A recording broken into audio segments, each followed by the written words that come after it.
മുസ്ലിം ലീഗിലെ പുരുഷാധിപത്യത്തിനെതിരെ നടന്ന ഹരിത പോരാട്ടം ചായക്കോപ്പയിലെ കൊടുങ്കാറ്റായി അവസാനിച്ചെന്ന് കരുതിയിടത്തു നിന്നാണ് വീണ്ടും സംഘടനാ ചുമതലകളിലേക്ക് നേതാക്കളായ നജ്മ തബ്ഷീറയും ഫാത്തിമ തഹ്ലിയയും കടന്നുവന്നത്.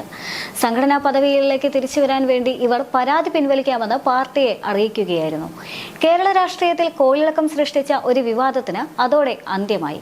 കേസ് പിൻവലിക്കണമെന്ന വ്യവസ്ഥ നജ്മ അംഗീകരിച്ചു. ഫാത്തിമ തഹ്ലിയും മുഫീദ തസ്നയും മാപ്പെഴുതി നൽകുകയും ചെയ്തതോടെ മുസ്ലിം ലീഗ് നേതൃത്വം സസ്പെൻഷൻ പിൻവലിക്കുകയായിരുന്നു. യൂത്ത് ലീഗ് സംസ്ഥാന കമ്മിറ്റിയിലോ ദേശീയ കമ്മിറ്റിയിലോ ഉൾപ്പെടുത്തണമെന്ന നജ്മയുടെയും തഹ്ലിയയുടെയും ആവശ്യം MK മുനീറിന്റെയും PMA സലാമിന്റെയും ശക്തമായ എതിർപ്പിനെ തുടർന്നാണ് തള്ളിയത്.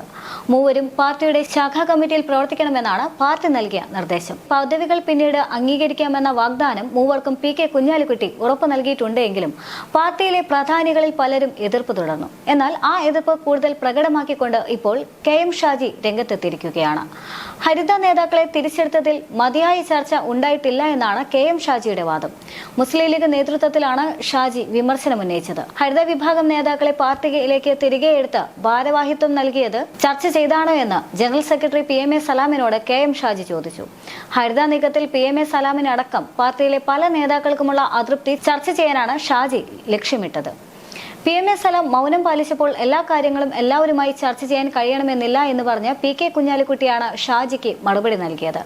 ഹരിത നേതാക്കളെ തിരികെ എടുത്തതിനെ വിമർശിച്ചുകൊണ്ട് FB പോസ്റ്റിട്ടവർക്കെതിരെ നടപടി വേണമെന്ന് നൂർബിന റഷീദിനെ ലക്ഷ്യമിട്ടുകൊണ്ട് അഡ്വക്കേറ്റ് മുഹമ്മദ് ഷാ ആവശ്യപ്പെട്ടു. തദ്ദേശ നിയമസഭാ തെരഞ്ഞെടുപ്പുകൾക്ക് മുമ്പേ സമസ്തയുമായുള്ള പ്രശ്നങ്ങൾ പരിഹരിക്കണമെന്ന് മുസ്ലിം ലീഗ് നേതൃത്വത്തിൽ അഭിപ്രായമുയർന്നിരുന്നു. നേതൃതല ചർച്ചകളിലൂടെ പ്രശ്ന പരിഹാരമുണ്ടാക്കണമെന്നും നേതാക്കൾ നിർദ്ദേശിച്ചു. ഇന്നലെ നടന്ന ഭാരവാഹി യോഗത്തിലും സംസ്ഥാന സെക്രട്ടേറിയറ്റിലും സമസ്ത വിഷയം ചർച്ചയായി. പൊന്നാനിയിലടക്കം സമസ്തയിലെ ഒരു വിഭാഗം നടത്തിയ ലീഗ് വിരുദ്ധ നീക്കത്തെ പലരും വിമർശിച്ചു. ന്യൂനപക്ഷമാണ് പ്രശ്നങ്ങൾക്ക് പിന്നിലെന്നും എന്നാലും തദ്ദേശ തെരഞ്ഞെടുപ്പിലേക്ക് എത്താതെ തന്നെ പ്രശ്ന പരിഹാരം ഉണ്ടാക്കണമെന്നും നേതൃത്വം മുൻകൈയെടുക്കണമെന്ന അഭിപ്രായവും നേതാക്കൾ ഉന്നയിച്ചു. സമസ്തയുമായുള്ള പ്രശ്നത്തെ സുപ്രഭാതവുമായുള്ള പ്രശ്നമായി അവതരിപ്പിക്കാൻ യോഗത്തിന് ശേഷം മാധ്യമങ്ങളെ കണ്ട PK കുഞ്ഞാലിക്കുട്ടി ശ്രമിച്ചതും ശ്രദ്ധേയമായി.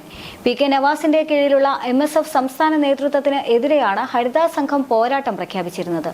മാധ്യമങ്ങളുടെയും ഇടതുപക്ഷത്തിന്റെയും ലിബറൽ ബുദ്ധിജീവി നിരയുടെയും പൂർണ്ണ പിന്തുണ ഹരിത നേതാക്കൾക്ക് ലഭിച്ചതോടെ ലീഗും MSF നേതൃത്വവും പതറുകയായിരുന്നു. എന്നാൽ വിവാദങ്ങൾ അടങ്ങിയതോടെ MSFനെ സംഘടനാപരമായി ശക്തിപ്പെടുത്താനുള്ള ശ്രമങ്ങളിൽ ഏർപ്പെടുകയായിരുന്നു PK നവാസ്. വേര് എന്ന തലക്കെട്ടിൽ നടന്ന ക്യാമ്പയിൻ ഇതിനായി ഉപയോഗപ്പെടുത്തി. ക്യാമ്പസിൽ SFI ലിബറലിസവും ലൈംഗിക അരാജകത്വവും നടപ്പാക്കുകയാണ് എന്ന വിമർശനം ഉന്നയിക്കുകയും അത് വലിയ രാഷ്ട്രീയ പ്രചരണമാക്കുകയും ചെയ്തു. മുസ്ലിം മതസംഘടനകളുടെ പിന്തുണയും ഇതിലൂടെ PK നവാസ് നേടിയെടുത്തു. ക്യാമ്പസിൽ ലിബറലിസത്തിന് പിന്തുണ നൽകുന്ന അതേ സംഘങ്ങൾ തന്നെയാണ് വിമത ഹരിത നേതൃത്വത്തെയും പിന്തുണയ്ക്കുന്നത് എന്ന കാര്യം PK നവാസ് പക്ഷം സവിശേഷമായി ഉന്നയിച്ചു. അത് ഹരിതയ്ക്ക് വലിയ തിരിച്ചടിയായി. സ്ത്രീപക്ഷ രാഷ്ട്രീയം സംസാരിക്കാനും മുസ്ലിം ലീഗിലെ പുരുഷാധിപത്യത്തിനെതിരെ ശബ്ദമുയർത്താനും തുടങ്ങിയ ആ പ്രസ്ഥാനം പിന്നീട് വലിയ ആരവങ്ങൾ ഉണ്ടാക്കാതെ കെട്ടടങ്ങി. എന്നാൽ തോറ്റോടില്ല, പിന്മാറില്ല, തങ്ങൾ പുതിയ പ്ലാറ്റ്ഫോമിന്റെ പണിപ്പുരയിലാണ് എന്നെല്ലാമായിരുന്നു ഹരിത നേതാക്കളുടെ വാദം. സ്ത്രീ ശബ്ദം കേൾപ്പിക്കാൻ ലക്ഷ്യമിട്ടുള്ളതായിരിക്കും പുതിയ വേദിയെന്ന് മാത്രം പറഞ്ഞ ഹരിത പിന്നീട് ഈ ലോക്സഭാ കാലത്താണ് വീണ്ടും സജീവമാകാൻ ശ്രമം നടത്തിയത്. എന്നാൽ ഇപ്പോഴും ഹരിതയ്ക്കെതിരെ വിമർശനങ്ങളും വാദങ്ങളും പാർട്ടിയിൽ നിന്ന് ഉയരുമ്പോൾ സ്ത്രീ ശബ്ദം കേൾക്കാൻ ലക്ഷ്യമിട്ടുള്ള പ്രസ്ഥാനം ശബ്ദമടക്കി അതിജീവിക്കുമോ അതോ വിമത ശബ്ദമായി തീരുമോ എന്ന് മുസ്ലിം ലീഗിന് വെല്ലുവിളി തന്നെയാണ്.